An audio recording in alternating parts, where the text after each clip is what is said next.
नमस्कार, स्वागत है आप सबका हमारे खास कार्यक्रम बोल मुंबई बोल में। मैं हूं प्रदीप शर्मा और इस वक्त हम मौजूद हैं अंधेरी के सफ़ेद पुल साकीनाका के सफ़ेद पुल इलाके में, जहां से आज हम लोगों की समस्याओं के बारे में जानेंगे। अगर हम बात करें तो यहाँ की जो मेन समस्या है वो सबसे बड़ी समस्या है ट्रैफिक की। सबसे पहले हम अपने कैमरामैन देवानंद से चाहेंगे वो ये रोड दिखाएं। ये वो रोड है जो अंधेरी कुर्ला लिंक रोड कहा जाता है। इस रोड पर अगर हम बात करें तो लोग ट्रैफिक की समस्या से आए दिन परेशान रहते हैं, जिसको लेकर लोग काफ़ी बार शिकायत भी की गई है ट्रैफिक डिपार्टमेंट से, बीएमसी से की गई, लेकिन अब तक इस पर कोई सुचारू रूप से कोई कार्रवाई नहीं की गई है। जिसको लेकर अब नवशक्ति ऑटो रिक्शा यूनियन के लोगों ने कदम बढ़ाया है, एक आंदोलन छेड़ा है। नवशक्ति ऑटो रिक्शा यूनियन के अध्यक्ष अखिलेश तिवारी जी हमारे साथ हैं, उनसे जानते हैं कि इस रोड पर अगर हम बात करें अंधेरी कुर्ला रोड की क्या क्या समस्याएँ हैं। सबसे बड़ी समस्या यहाँ ट्रैफिक की है और इसका मूल कारण ये है कि विगत 30 वर्षों से और 25 वर्षों से तो इसका प्लानिंग भी बन चुका है, लेकिन राजनैतिक अदूरदर्शिता के कारण, राजनैतिक षड्यंत्र के कारण यहाँ में रोड का विस्तारीकरण नहीं किया गया। आज के 3 वर्ष पहले एयरपोर्ट का जो मार्ग था कुर्ला अंधेरी रोड से जोड़ा गया। अब ये अधिकारियों को नहीं पता था कि कुर्ला अंधेरी रोड पे वैसे ही भारी संख्या में वाहनों की संख्या बढ़ी हुई है और भारी संख्या में एयरपोर्ट का भी रास्ता इससे जोड़ दिए।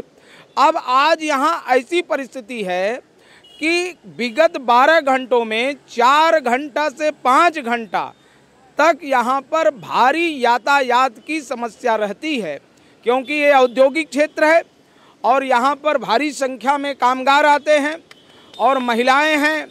और इस रोड के मुख्य दूसरी बाजू में 4-5 विद्यालय हैं, जिससे कि छोटे छोटे बालकों को लेकर के बहनें माताएं जब जाती हैं, ट्रैफिक के कारण कभी भी दुर्घटना होती है।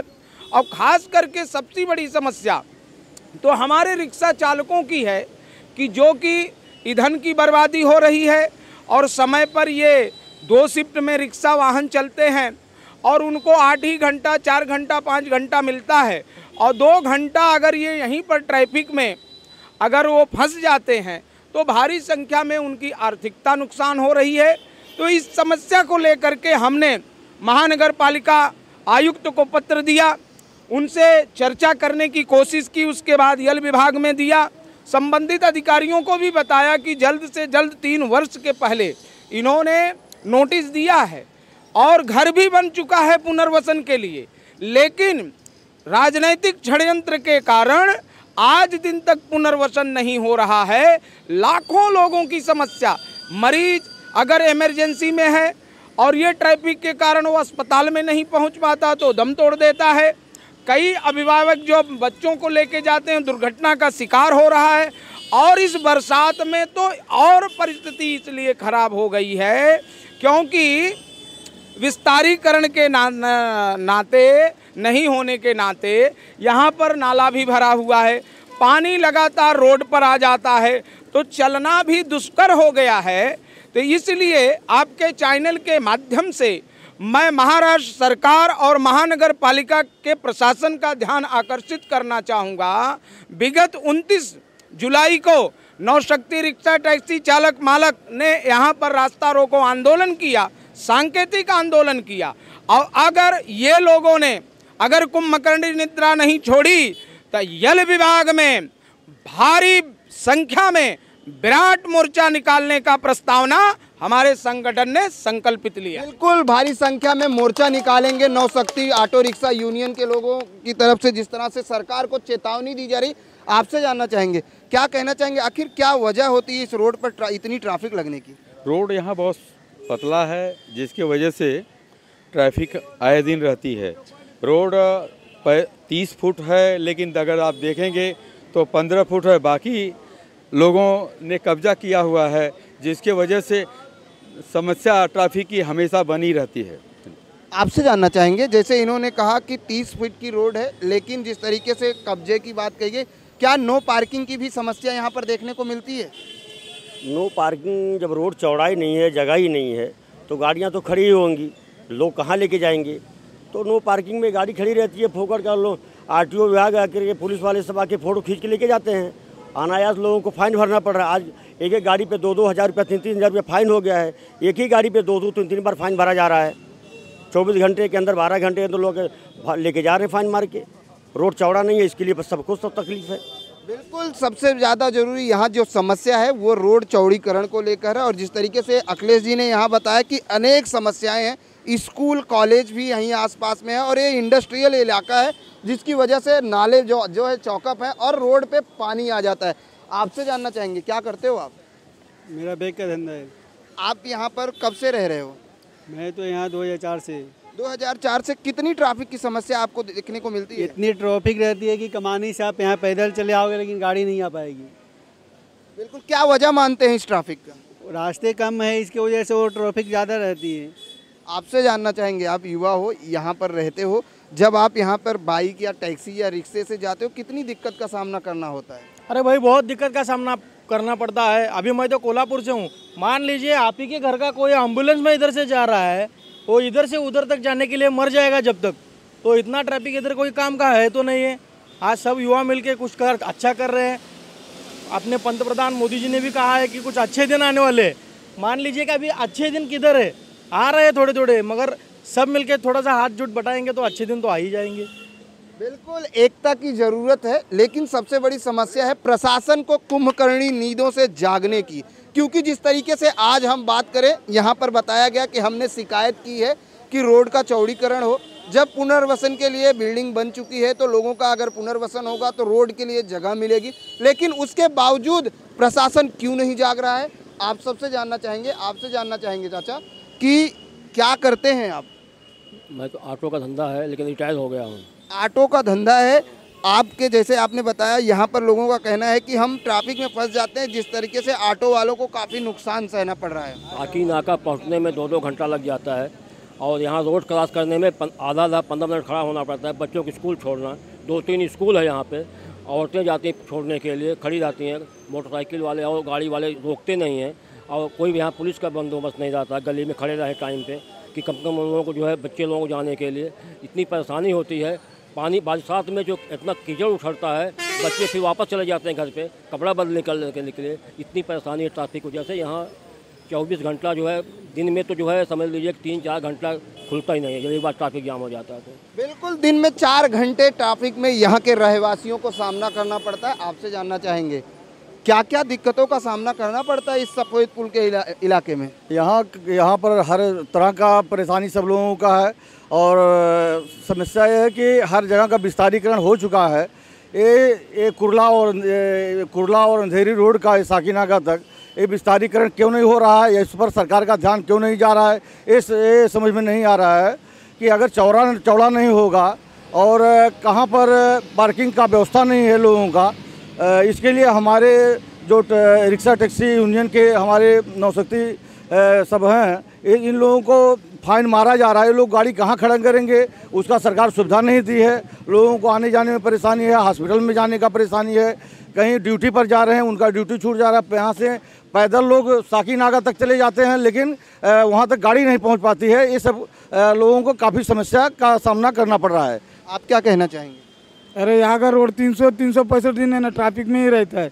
यहाँ का ना कोई कि देखता नहीं, जो भी एक आदमी है ना काम पे आने वाला इधर ट्रैफिक में फंस गया है तो उसका कि दांडी होता है, फिर वो कि घर कैसे चला सकता है? उसका कि सरकार ने व्यवस्था करना चाहिए। जब आदमी सेकंड शिफ्ट में ना निकलने वाला उसको कि 10 बजे 9 बजे निकलना पड़ता है घर से, फिर वो आदमी सेकंड नाइट कैसे करेगा? कोई कि सरकार ने इधर ट्रैफिक हमेशा रहती ना, इधर पुलिस का ध्यान ना, कोई कि सरकारी अफसर का कि आना जाना कुछ नहीं, सिर्फ एक सरकार चल रही है। अच्छे दिन आ रहे, अच्छे दिन तो एक सबके आए मगर एक साकीनाका और कुर्ला वाले के आए नहीं अभी तक। हमें तो ट्रैफिक में ही फैल रहे, हमें से कि बारिश बरसात चालू ही रहती, पानी कि यहाँ पर जमता रहता है। सब बोलते हैं कि अच्छा दिन आए, अरे अच्छे दिन आए मगर उधर आए, हमारे इधर आए नहीं। हमारे इधर के अखिलेश तिवारी साहब ने ये जो कार्यक्रम किया उसके लिए हम लोगों ने सब मिलकर हाथ बढ़ा रहे हैं। इसका बिल्कुल सब लोग हाथ बढ़ा रहे हैं, एक नहीं अनेक समस्याओं से जूझ रहे हैं सफ़ेद पुल के निवासी। लेकिन जिस तरीके से यहाँ पर मूल समस्या है वो ट्रैफिक की है। लोग 3-3, 4-4 घंटे ट्रैफिक में यहाँ पर फंसे रहते हैं। आपसे जानना चाहेंगे यहाँ पर ट्रैफिक पुलिस या अगर ट्रैफिक को हटाने की प्रशासन की क्या व्यवस्था है? कोई व्यवस्था नहीं है, ट्रैफिक को हटाने की कोई व्यवस्था नहीं है। यहाँ ट्रैफिक पुलिस या कोई पुलिस का अधिकारी कोई कभी दिखता ही नहीं है। आए दिन यहाँ ट्रैफिक की समस्या हमेशा बनी रहती है, कोई पुलिस अधिकारी कभी भी यहाँ आता ही नहीं। इस ट्रैफिक की इतनी समस्या है, पुलिस वाले भी यहाँ आ नहीं पाते हैं, ऐसी समस्या है। क्या इसकी शिकायत कभी आप लोगों ने यहाँ पर नज़दीकी जो बीएमसी वार्ड ऑफिस है या जो आपके जनप्रतिनिधि हैं या अगर हम बात करें तो पुलिस के आला अफसरों के पास कभी आप लोगों ने की? आपके चैनल के माध्यम से हम आपको बताना चाहेंगे, हमारे नवशक्ति रिक्शा चालक मालक के यूनियन माननीय अखिलेश तिवारी जी हर जगह, चाहे बीएमसी हो, चाहे पुलिस स्टेशन हो, चाहे ट्रैफिक का कार्यालय हो, जो भी हो, हर जगह पत्र दिया गया है, लेकिन उस पर कोई भी विचार इन्होंने आज तक नहीं किया है।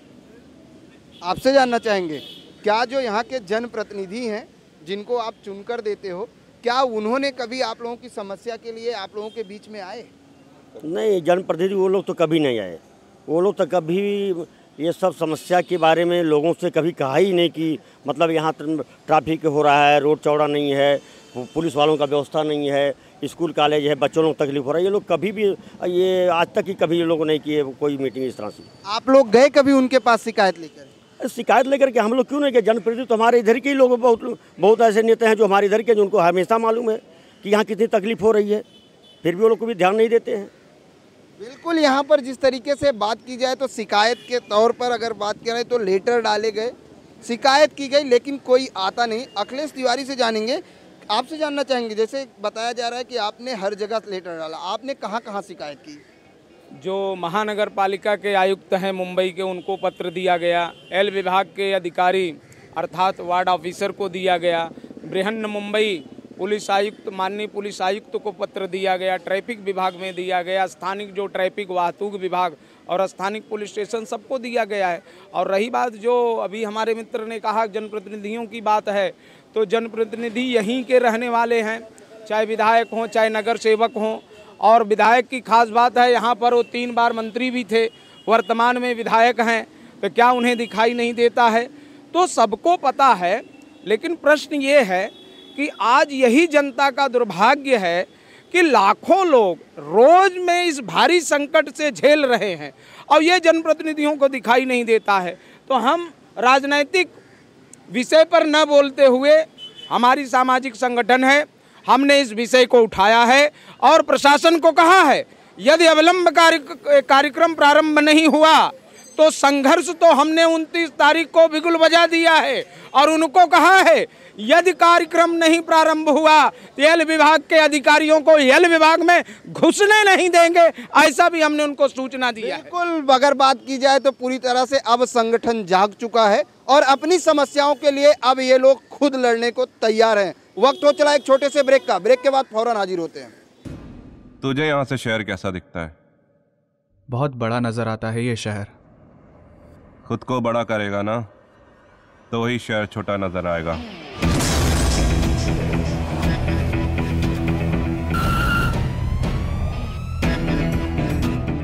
मोबाइल दिखा, मोबाइल। अबे साले चोर, तू मरवाएगा एक दिन।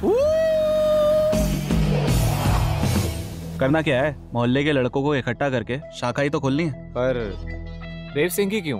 क्योंकि देव सिंह इस कोटा शहर का सबसे बड़ा पॉलिटिकल गुंडा है।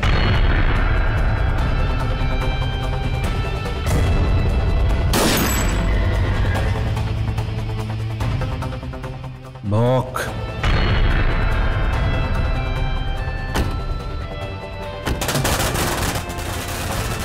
खबर पक्की है, देव सिंह चुनाव विपक्ष से लड़ने वाला है। लोग हमें भुला दे मगर हम कभी भी किसी को नहीं भूलते। सोच रहा हूं कि तुझे बड़ा आदमी बना दूं, मुझसे भी बड़ा।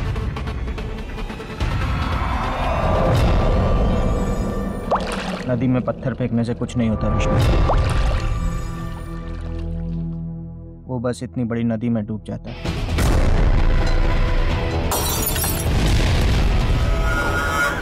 वो ये इलेक्शन जीतना नहीं चाहिए।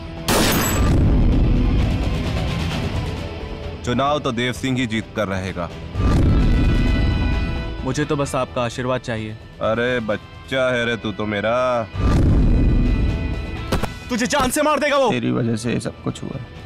तूने भेजा था ना उन गुंडों को।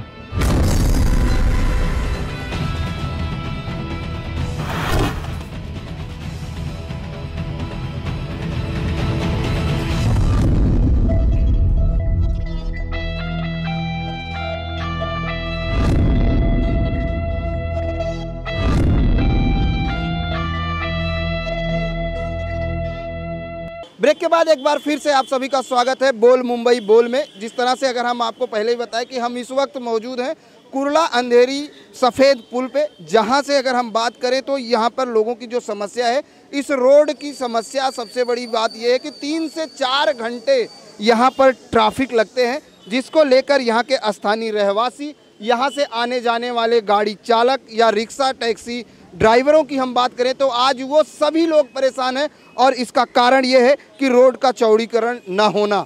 30 फीट की रोड है, लेकिन यहाँ पर जिस तरीके से यहाँ के लोगों का कहना है कि कोई भी पार्किंग की व्यवस्था नहीं की गई है, जबकि बीएमसी द्वारा अगर हम बात करें, प्रशासन द्वारा ये कहा जाता है कि आज हम स्मार्ट पार्किंग सिस्टम ला रहे हैं। ऐसे में लोगों की समस्या और लोगों को कितना राहत मिल रहा है, ये बड़ी बात है, ये जानने वाली बात है। आपसे जानना चाहेंगे, जिस तरीके से स्वच्छ भारत अभियान चलाया जाता है, स्मार्ट पार्किंग योजना लाई जाती है, तमाम योजनाएं लाई जाती हैं। अगर हम बात करें तो मुंबई आर्थिक राजधानी कही जाती है। क्या लगता है मुंबई के अगर हम बात करें तो अंधेरी सफ़ेद पुल, जो साकीनाका का ये सफ़ेद पुल इलाका है, इस पर कितना यहाँ पर विकास हुआ है और कितना आप लोगों को लगता है कि आप लोग यहाँ पर सुरक्षित हैं? देखिए, विकास के नाम पे तो यहाँ जहाँ तक है तो कुछ नहीं हुआ है। और उसके बाद यहाँ सबसे बड़ी समस्या रोड की है, जो कि इसका विस्तारीकरण का समीकरण 2001-2003 से ही चल रहा है, लेकिन आज तक कुछ नहीं हुआ। 15 साल गुजर गए। हम लोग यहाँ 18 साल 20 साल से रह रहे हैं, लेकिन रोड की समस्या इतनी बड़ी है कि 24 घंटा में आप एनी टाइम यहाँ आ सकते हैं, आपको ट्रैफिक एनी टाइम मिलेगा। जाने आने में समस्या है। यहाँ 2 से 3 से 4 विद्यालय हैं, जो कि सुबह शाम जाना आना पड़ता है। सबसे बड़ी समस्या है, छोटे छोटे बच्चे हैं, उनको ले जाने में ले आने में। अगर थोड़ा भी बारिश हो गया, यहाँ गटर का भी कोई काम इतना बढ़िया नहीं है कि पानी का जो है विस्तारीकरण या निकल जाए या कोई समस्या है। इससे आने जाने और पर्सनल हम लोग के लिए इतनी समस्या है कि अगर यहाँ अचानक कुछ हो जाए, कोई पेशेंट है, अगर हम चाहें कि मतलब कोई हॉस्पिटल सुरक्षित इनको पहुँचा दिया जाए, तो उनको ले जाने में तो हम समझ रहे हैं कि उनका जो है अंत हो जाएगा, लेकिन वो हॉस्पिटल तक नहीं पहुँच पाएंगे। ये सबसे बड़ी समस्या है। और यहाँ के जो आम नागरिक है, यहाँ नगर सेवक स्वयं यहाँ रहते हैं और स्थानिक जो विधायक हैं, बस 1 किलोमीटर दूरी भी नहीं होगा, 500 मीटर दूरी पे स्वयं रहते हैं और यहाँ इस ट्रैफिक इस मुद्दा स्वयं जूझ रहे हैं, लेकिन उसका कोई निस्तारीकरण नहीं, कोई विस्तारीकरण नहीं। अब क्या होगा, कैसे होगा कि यल वार्ड में हमारे यूनियन अध्यक्ष अखिलेश तिवारी जी एक बार नहीं कई बार पत्र के माध्यम से उनको अवगत कराए, लेकिन उस पर कोई विचार नहीं किया गया। अभी 29 तारीख को हम लोग चक्का जाम रास्ता रोको आंदोलन भी किए थे अपने यूनियन के माध्यम से, नवशक्ति ऑटो रिक्शा चालक मालक यूनियन के माध्यम से, जो कि जेल भरो आंदोलन भी उसमें हुआ था। पुनः दोबारा किया गया, लेकिन इस पर कोई जो है ध्यान नहीं दे रहा है। एक अगर हम कहें तो लगातार यहाँ के लोग जो है अब जागरूक हो चुके हैं, अपनी समस्याओं को लेकर आवाज़ उठा रहे हैं, लेकिन प्रशासन और जो स्थानीय अधिकारी हैं, जो अगर बात की जाए तो जनप्रतिनिधियों की, तो उनके कानों पर अब तक जू नहीं रेंग रही है। लगातार अब जिस तरीके से नवशक्ति ऑटो रिक्शा यूनियन का आह्वान है, साथ करें चेतावनी भी है कि अगर इस पर कोई जल्द कार्रवाई नहीं की जाती है तो जो यल वार्ड के ऑफिसर हैं उनको ऑफिस में घुसने नहीं दिया जाएगा। आपसे जानना चाहेंगे, कब से रहते हो आप यहाँ पर? आप लोगों से जानना चाहेंगे, आप यहाँ पर रहते हो, कितनी समस्याओं का सामना करना पड़ता है? जी, बहुत समस्याओं का सामना करना पड़ता है। यहाँ पे काफ़ी सारे गड्ढे हैं, बारिश की वजह से काफ़ी दिक्कत होती है और यहाँ पे काफ़ी पानी भर जाता है। इस वजह से काफ़ी सारा नुकसान होता है। हमें काम धंधे पर जाने की बहुत प्रॉब्लम होती है। बिल्कुल, यहाँ पर काम पे जाने पर प्रॉब्लम होती है, क्योंकि आपके ऑफिस जाना है तो आप अपने टाइम से निकलते हो, लेकिन जिस तरीके से यहाँ पर ट्रैफिक की समस्या से लोग जूझ रहे हैं, उसमें कहीं ना कहीं लोगों की दिक्कत होती है। आपसे जानना चाहेंगे, यहाँ पर आप रोज़ आते जाते हो, जिस तरीके से ये अगर बात करें तो अंधेरी कुर्ला लिंक रोड कहा जाता है, कितनी समस्याएं झेलनी होती है? यहाँ पे तो बहुत परेशानी है। यहाँ पे तो बस इतनी ट्रैफिक हो जाती है, घंटा घंटा गाड़ी हिलती नहीं है। रास्ते पे खड्डा देखिए, खड्डे बहुत है, बहुत सारे, हर जगह पे खड्डे हैं। सीमेंट कॉन्ट्रैक्ट करे, कुछ भी करे, खड्डे जाते ही नहीं है। बीएमसी यहाँ पे ध्यान नहीं देती, प्रशासन कुछ ध्यान नहीं दे रही है। ये लिंक रोड है, आजू बाजू इतनी ट्रैफिक है, पार्किंग है, आजू बाजू चारों तरफ पार्किंग लगी हुई है, रास्ता इतना जाम हो जाता है, ट्रैफिक इतनी जाम होती है, पब्लिक को जाना, कोई इमरजेंसी हो, एम्बुलेंस में कोई बीमार आदमी जाता हो तो कम से कम उसको 2-1 घंटा जाना पड़ता है अपना साइंस रुग्णालय के पास के लिए। लेकिन जिस तरीके से आज हम बात करें, सरकार स्मार्ट सिटी बनाने की बात कर रही है, ऐसे में क्या लगता है कि ये जो हालत है आर्थिक राजधानी मुंबई की, क्या लगता है कि स्मार्ट सिटी सक्सेस होगा? इसके लिए तो और बहुत दिन जाने पड़ेंगे और बीजेपी सरकार इसमें पूरा ध्यान नहीं दे रही है।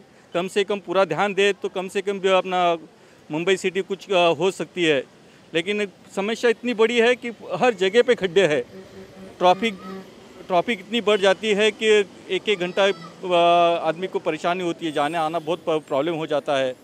और स्मार्ट सिटी तो मेरे ख्याल से अभी 10 साल और जाएंगे बीजेपी के, उसके बाद ही होगा शायद। अभी तो फिलहाल तो बीजेपी सरकार कुछ क्या कर रही है उसके ऊपर कोई ध्यान नहीं दे रहे। बिल्कुल, स्मार्ट सिटी बनाने की सरकार की योजना, जिस तरीके से कहा जा रहा है कि स्मार्ट सिटी सरकार बनाएगी, तरह तरह की योजनाएं आती हैं, लेकिन क्या उन योजनाओं का लाभ आम जनता को मिल पा रहा है?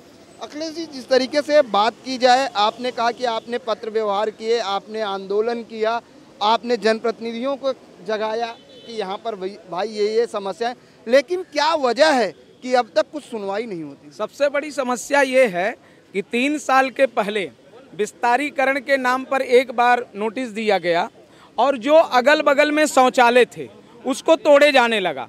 तो मैंने उनसे पूछा था कि आप जितने जो यहाँ पर यात्री आते हैं उनके लिए शौचालय की व्यवस्था है कि नहीं है? बोले विस्तारीकरण करना है।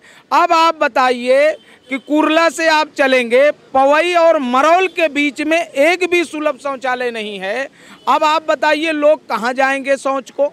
स्वच्छता के नाम पर भारत सरकार ने कितनी बड़ी बड़ी योजनाएं लाई, उसका स्वागत करते हैं। महाराष्ट्र सरकार ने भी स्वच्छता का अभियान छेड़ा और उन्होंने क्रियान्वित किया, लेकिन मैं आपके चैनल के माध्यम से बताना चाहता हूं कि लाखों यात्री यदि सुलभ शौचालय जानना चाहते हैं, यहाँ पर कहाँ व्यवस्था है, मजबूरन में उनको रोड पर ही जो आपकी स्वच्छता खुले में शौचालय यूज करना पड़ता है। लेकिन जिस तरीके से आपसे जानना चाहेंगे, यहाँ पर किन किन समस्याओं से रोज 2-4 होना पड़ता है? दर्द होता है, बच्चे लोग स्कूल आता है जाता है, उन लोग को लिए आना जाना तकलीफ है।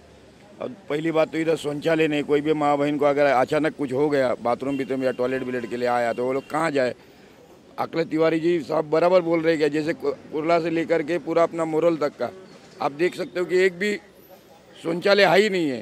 तो ये पहला बनाना बनता है। इधर दुनिया भर का जरा अगर बारिश गिर जाएगा तो रोड पे दुनिया भर का ट्रैफिक जमता। भी आपके सामने ही देखो, CNG भरने के लिए जब रिक्शा लग जाती है तो यहाँ से लेकर के पूरा नंदू जो तक का ट्रैफिक हो जाता है पूरा। बिल्कुल, यहाँ पर बात की जाए ट्रैफिक, हमारे साथ एक रिक्शा चालक भी हैं जो रिक्शे वो चलाते हैं, उनसे जानते हैं। आप यहाँ पर रिक्शा चलाते हो, कितनी समस्याएं रोज झेलनी पड़ती हैं ट्रैफिक को लेकर? बहुत समस्याएं झेलनी पड़ती है सर। कितना नुकसान होता है इस ट्रैफिक में फंसने की वजह से? अब तक इसको कोई आंकड़ा नहीं सर कि कितना नुकसान होता है कितना नहीं नुकसान होता है। बिल्कुल, यहाँ पर जिस तरीके से हम बात करें और यहाँ की जो समस्याएं हैं वो लगातार बढ़ती जा रही हैं। हालांकि इसके पहले भी हमने यहाँ जायजा लिया था और जो समस्याएं हैं वो जस की तस बनी हुई हैं। आपसे जानना चाहेंगे कि यहाँ पर जैसे ट्रैफिक की समस्या है, रोड पर पानी भर जाता है, ऐसे में अपने बच्चों को लेकर आप स्कूल कैसे जाते आते हो? मैं पवई में रहती हूँ, आने के लिए जाने के लिए 3 घंटा लगता है मेरे को। इतना जाम रहता है हर दिन शाम को, सुबह पवई तक रोड जाम रहता है। आपसे जानना चाहेंगे क्या क्या समस्याएं रोज झेलनी पड़ती हैं? समस्याएं क्या मतलब जो है वो तो सभी के सामने है। प्रॉब्लम ये है कि मतलब अगर यहाँ से साकीनाका तक जाना हुआ तो बस का सफ़र करने से आदमी बेहतर समझता है कि पैदल ही चले जाए, क्योंकि मालूम है रीजनेबली यहाँ से साकीनाका जाने के लिए एक से 1.5 घंटा लग जाता है बस में। और सफ़ेदपुर साकीनाका में क्या अंतर है? ओनली 1 किलोमीटर मुश्किल से, ठीक है। तो अभी इन्हीं सब बातों को लेकर परेशानियां बढ़ते जा रही हैं, बच्चों को तकलीफ़ें हो रही हैं, हम लोगों को तकलीफ़ें हो रही हैं, जो है मतलब आप लोगों के सामने ही है।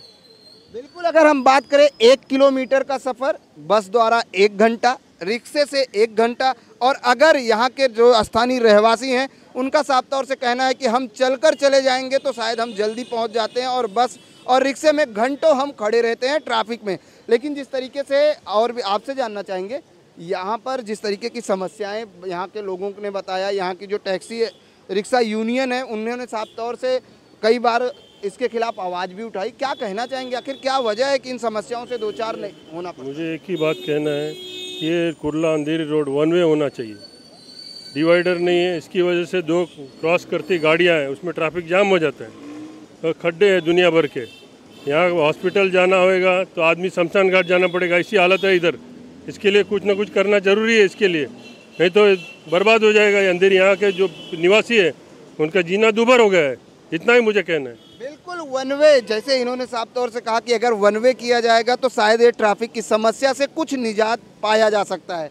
एक बार आपसे जानना चाहेंगे, जैसे इन्होंने कहा कि वन वे अगर होता है तो शायद ट्रैफिक की समस्या से कुछ निजात पाया जा सकता है। नहीं, वन वे करना संभव नहीं है। ये रोड बड़ा विस्तारीकरण है, तत्काल अगर ये अविलंब करीबन ये बड़ा रोड हो जाएगा, 30 फुट बढ़ने की संभावना है लमसम में। तो अगर उतना जिस प्रकार से डीप प्लान में है उस प्रकार की अगर इन्होंने विस्तारीकरण कर दिया, सारी प्लानिंग हो गई है, पुनर्वसन की व्यवस्था भी प्रशासन सरकार के तरफ से हो गई, लेकिन अधिकारियों के सुस्तता के कारण, मूर्खता के कारण हमें कहेंगे जो नहीं कार्यक्रम प्रारंभ हो रहा है ये विस्तारीकरण कर देंगे। कहीं ना कहीं अखिलेश जी इसके जिम्मेदार हम आप भी होते हैं, क्योंकि अगर हम वहाँ पर नो पार्किंग का बोर्ड लगा होता है, रोड पर ही लोग गाड़ियाँ पार्क कर देते हैं। क्या कहना चाहेंगे? लेकिन मैं ये कह रहा हूँ कि लोग स्थानिक लोग हैं, रोड जो 30 साल के पहले था आज भी वही है, गाड़ियाँ बढ़ गई, स्थानिक लोग गाड़ी कहाँ लगाएंगे? अच्छा पुलिस भी है, फाइन मारना तो जानते हैं, लेकिन 30 फुट रोड आज विस्तारीकरण नहीं कर रहे हो, फाइन मारना आपका कलम चलता है। आम आदमियों के बल पर, उनके खून पसीने की कमाई से रोड पास हुआ, उसके पुनर्वसन की व्यवस्था हुई है। इनकी अपरिपक्वता के कारण अगर विस्तारीकरण नहीं होता है तो कहीं न कहीं गरीब आदमियों का शोषण हो रहा है, उसके खिलाफ हम लोग आवाज उठा रहे हैं। आपसे जानना चाहेंगे पुनर्वसन की, जैसे अखिलेश जी ने बात कही, किन लोगों का पुनर्वसन होना है जो आप बोल रहे हैं कि पुनर्वसन की व्यवस्था की गई है?